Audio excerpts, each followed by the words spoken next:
Everyone, this is Deepti and welcome back to our first video on this channel। तो ये videos या इस channel को start करने का बेसिक जो मोटिव है वो यही है कि आपको किसी भी कॉम्पिटिटिव एग्ज़ाम में सक्सेस कैसे मिले विद इन। वैसे तो किसी भी चीज़ का शॉर्टकट नहीं होता, but as all of you know that time बहुत कम रह गया है इस एग्ज़ाम के लिए, आपके टेट सी टेट के लिए। तो उसमें सीडीपी की कुछ एक best question, most expected questions की सीरीज चलाई जा रही है जिसमें इन क्वेश्चंस को इंक्लूड किया जाएगा and these questions will helpful for you in your exam। that's why I have created this video। ना देर करते हुए इस सीरीज़ को स्टार्ट करते हैं क्वेश्चन नंबर फर्स्ट से। और ये दिया गया है हमारा, निम्नलिखित में से कौन सा विकास का सिद्धांत नहीं है। एक और चीज़, सबसे पहले आप किसी भी एग्ज़ाम को क्वालिफाई करने के लिए जाते हैं, किसी भी एग्ज़ाम में आप बैठते हैं तो सबसे एक बेसिक चीज़ होती है जो सबसे ज़्यादा कंफ्यूजिंग भी होती है मोस्ट ऑफ द टाइम। क्या होता है कि जब हम एग्ज़ाम सेंटर में होते हैं, एग्ज़ाम हॉल में होते हैं, तो एक अजीब सा डर, एक अजीब सा प्रेशर हमारे ऊपर होता है। तो हम सबसे ज़्यादा गलती करते हैं वो क्वेश्चंस को पढ़ने में करते हैं। तो आपको ये मिस्टेक नहीं करनी है और क्वेश्चंस को बहुत ही पेशेंसफुली अच्छे से उसको पढ़ना है कि आखिर उसमें पूछा क्या गया है। क्या होता है कि जैसा कि आप इस क्वेश्चन को ही देख रहे हैं, इसमें पूछा गया है कि कौन सा विकास का सिद्धांत नहीं है। लेकिन हम लोगों को इतनी जल्दी ही होती है कि कम टाइम में इतने सारे क्वेश्चन करने होते हैं कि बस फटाफट से क्वेश्चन पढ़ना है और आंसर दे के आगे बढ़ जाना है। ये देखना ही नहीं है कि आखिर पूछा गया है। और जब बाद में जब आप मैच करते हो तो आपको ये लगता है कि ये तो मुझे आ ही रहा था और मेरी बेवकूफ़ी की वजह से या हड़बड़ाहट की वजह से ये मैंने गलत कर लिया। तो वो मिस्टेक हमको नहीं करनी है, because every number is most important for us. That's why we have to careful. Okay, तो क्वेश्चन दिया गया है कौन सा विकास का सिद्धांत नहीं है। ऑप्शन दिए गए हैं 4। विकास लंबवत ना होकर वृत्ताकार होता है, ये तो भाई विकास का सिद्धांत है। दूसरा दिया गया है विकास क्रमबद्ध होता है, ये भी विकास का सिद्धांत है। फिर आता है विकास निरंतर होता है, ये भी 100% सही है। और लास्ट दिया गया है विकास मशीनी प्रक्रिया है। अब आप समझ रहे होंगे कि इसका ऑप्शन कौन सा जो है वो करेक्ट हो जाएगा। तो ये हो जाएगा option number D, which is विकास मशीनी प्रक्रिया है, क्योंकि पूछा गया है कि विकास का सिद्धांत नहीं है। ठीक है, क्लियर। नेक्स्ट दिया गया क्वेश्चन नंबर 2। मनोवैज्ञानिकों के अनुसार बाल विकास की कौन सी अवस्था सबसे जटिल व कठिन होती है। हम सभी जानते हैं कि किशोरावस्था के ऊपर बहुत सारे साइकोलॉजिस्ट ने अपने वक्तव्य दिए हैं, अपने अपने विचार दिए हैं।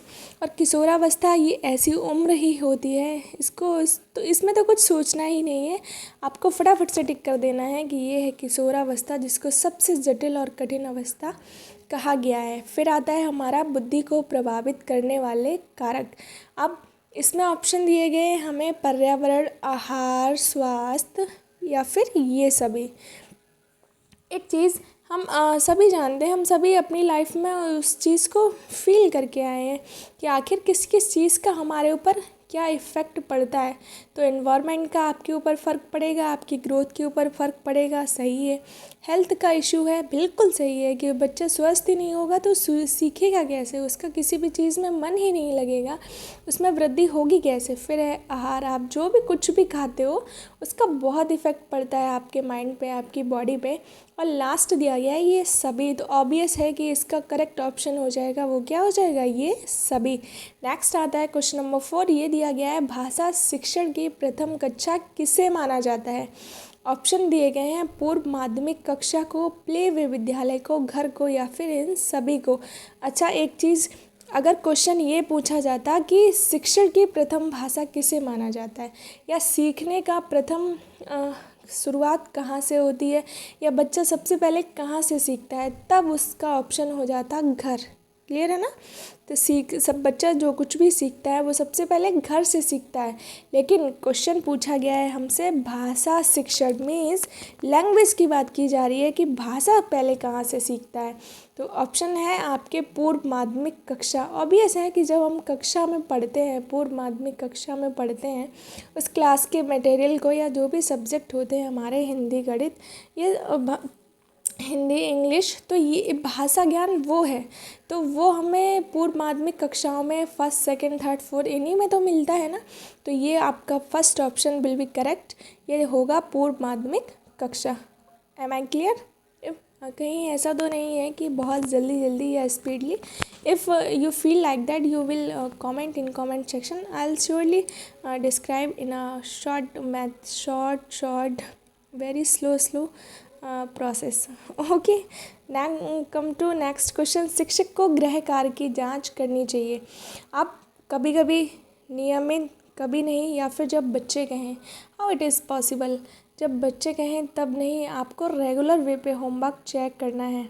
एक चीज़ और, इन क्वेश्चंस को आप जब अपनी कंडीशन से रिलेट करके आप इनको सॉल्व करेंगे, you will definitely tick the correct option. क्योंकि जब तक आप बच्चा बन के नहीं सोचेंगे कि आखिर इस सिचुएशन में अगर मैं होऊंगा या मेरे टीचर्स होंगे तो वो क्या करने वाले हैं, तो आपको आसानी से पता चल जाएगा कि कौन सा ऑप्शन जो है वो करेक्ट होने वाला है। Now come to next question. बुरी आदतों को सुधारा जा सकता है डांट के, दोषारोपण के द्वारा, अनुबंधन के द्वारा, या फिर सभी। तो डांटना तो कोई ऑप्शन है ही नहीं, दोषारोपण भी कोई ऑप्शन नहीं है। भाई आप किसी को टोंट करेंगे, कमेंट करेंगे, किसी को कुछ बुरा बोलेंगे तो उसको बुरा लगेगा, उसके मन में आपके लिए हीन भावना हो जाएगी। या फिर दिया गया अनुबंधन, उसको समझा बुझा के, या फिर सभी। तो सभी तो होगा नहीं, तो इसमें ऑप्शन हो जाएगा अनुबंधन द्वारा। नेक्स्ट आता है हमारा, समाजमिति तकनीक का प्रयोग किया जाता है। क्यों किया जाता है समाजमिति तकनीक का प्रयोग? आर्थिक स्तर की जांच में बिल्कुल नहीं किया जाएगा, समाज के सर्वेक्षण में बिल्कुल नहीं। नेक्स्ट है सामाजिकरण की जांच में। तो ये ऑप्शन आपका करेक्ट हो जाएगा कि सामाजिकरण की जांच में हम सोशियोमेट्रिक टेक्निक का यूज़ करते हैं। ओके, नेक्स्ट क्वेश्चन दिया गया है, निम्नलिखित में से कौन सी सृजनात्मकता की विशेषता नहीं है? अपरिवर्तनशीलता, उत्पादकता, मौलिकता, या फिर नवीन ज्ञान की खोज।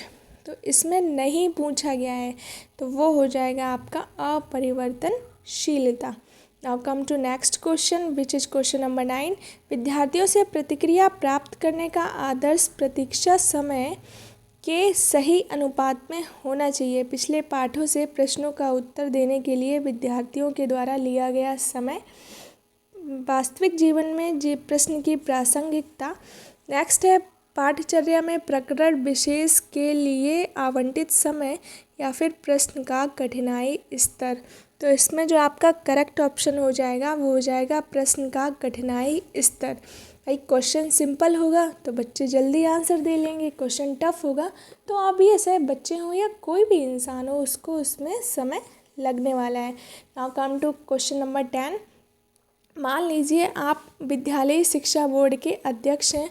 आप अपने अधिकार क्षेत्र के अंतर्गत आने वाले विद्यालयों की शिक्षा के संपूर्ण गुणवत्ता को सुधारने के लिए क्या योजना बनाएंगे?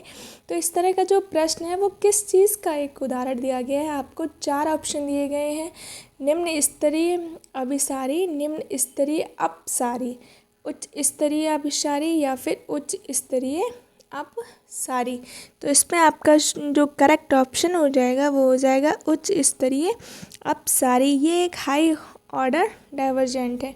क्यों है? क्योंकि इसमें आप किसी भी चीज़ का बहुत अच्छे से विस्तार कर पाएंगे, क्योंकि वो आपके अपने अधिकार क्षेत्र के अंदर है। तो आज की वीडियो में बस क्वेश्चन नंबर 10 तक ही। मिलते हैं अगले वीडियो में। आई होप आपको ये वीडियो अच्छा लगेगा, आपको समझने की अगर आप कोशिश करेंगे then you will definitely understand.